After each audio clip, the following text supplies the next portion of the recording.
Today, in the third of a 195-part series about world economies, we're going to talk about the economy of modern Vietnam. But first, hit that subscribe button and turn on that notification bell so you stay educated on how your money works.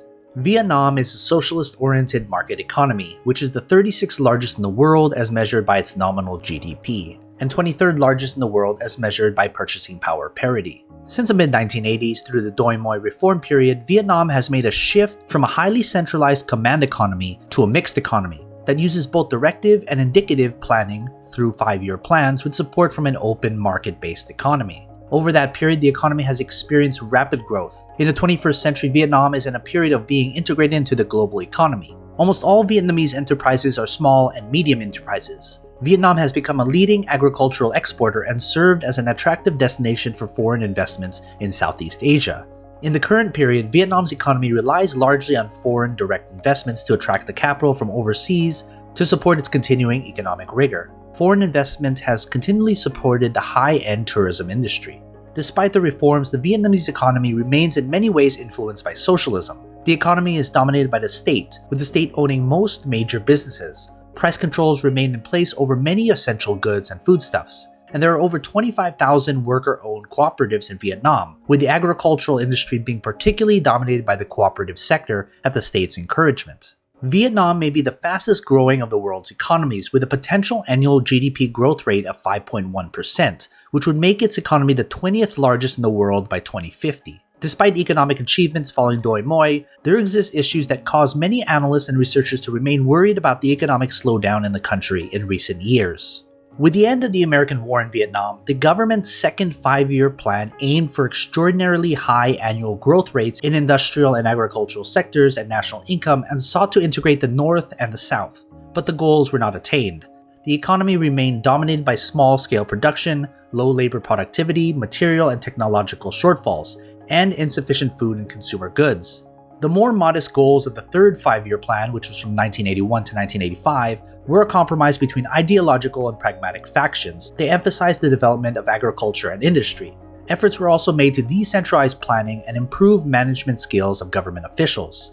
After reunification in 1975, the economy in Vietnam was plagued by enormous difficulties in production, imbalances in supply and demand, inefficiencies in distribution and circulation, soaring inflation rates, and rising debt problems.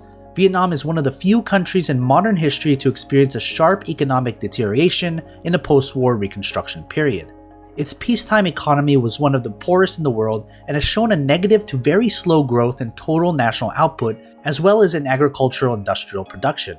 Vietnam's GDP in 1984 was valued at only $18.1 billion, with a per capita income estimated to be between $200 and $300 per year. Reasons for this poor economic performance have included severe climatic conditions that afflicted agricultural crops, bureaucratic mismanagement, extinction of private ownership in the South, and the military occupation of Cambodia. From the late 1970s until the early 1990s, Vietnam was a member of the COMCON, and therefore was heavily dependent on trade with the Soviet Union and its allies. Following the dissolution of the COMCON and the loss of its traditional trading partners, Vietnam was forced to liberalize trade, devalue its exchange rate to increase exports, and embark on a policy of economic development.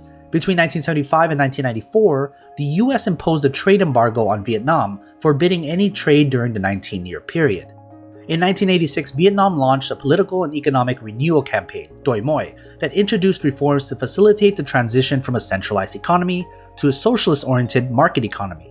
Doi Moi combined government planning with free market incentives and encouraged the establishment of private businesses and foreign investment, including foreign-owned enterprises. Moreover, the Vietnamese government stressed the necessity to lower birth rates when developing the economy and social rights of the population by implementing a policy that restricted the number of children per household to 2, called the two-child policy. By the late 1990s, the success of the business and agricultural reforms ushered in under Doi Moi was evident. More than 30,000 private businesses have been created. The economy was growing at an annual rate of more than 7%, and poverty was nearly halved. Throughout the 1990s, exports increased by as much as 20% to 30% in some years. In 1999, exports accounted for 40% of GDP, an impressive performance in the midst of the economic crisis that hit other countries in Asia. Vietnam became a member of the World Trade Organization in 2007, which freed Vietnam from textile quotas enacted worldwide as part of the multi-fiber arrangement in 1974. A 2019 study found that Vietnam's WTO entry led to substantial gains in productivity for private firms, but had no impact on state-owned enterprises. In the absence of state-owned enterprises, the overall productivity gains would have been about 40% larger in the counterfactual Vietnamese economy. Vietnam's economic policy following the 1997 Asian financial crisis has been a cautious one, emphasizes macroeconomic stability rather than growth. While the country shifted towards a more market-oriented economy, the Vietnamese government still continues to hold a tight rein over major sectors, such as banking, state-owned enterprises, and foreign trade. GDP growth fell to 6% in 1998 and 5% in 1999. The economy saw continuous real GDP growth of at least 5% since the year 2000. In 2001, the ruling Communist Party of Vietnam approved a 10-year economic plan that enhanced the role of the private sector, while reaffirming the primacy of the state. Growth then rose to 6% to 7% between 2000 and 2002, even in the midst of the global recession, making it the world's second fastest growing economy. At the same time, investment grew threefold and domestic savings quintupled. Vietnam had an average GDP growth of 7.1% a year from 2000 to 2004. The GDP growth was 8.4% in 2005, the second largest in Asia, trailing only China.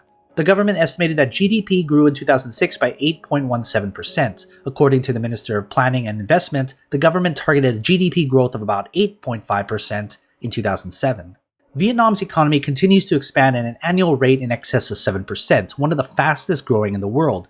But it grew from an extremely low base as it suffered the crippling effects of the American War in Vietnam from the 1950s to the 1970s, as well as the austerity measures introduced in its aftermath. The Vietnamese government has launched schemes to reform the economy, such as lifting foreign ownership cap from 49% and partially privatizing the country's state-owned companies that have been responsible for the recent economic downturn. The recent reforms have created a major boom in the Vietnamese stock market as confidence in the Vietnamese economy is returning.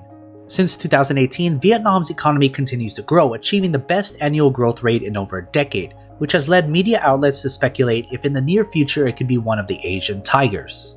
So what are your thoughts? Are you from Vietnam? Does the economy reflect what's happening with ordinary Vietnamese? Leave a comment down below and let's get a discussion started. And as always, take care of your money.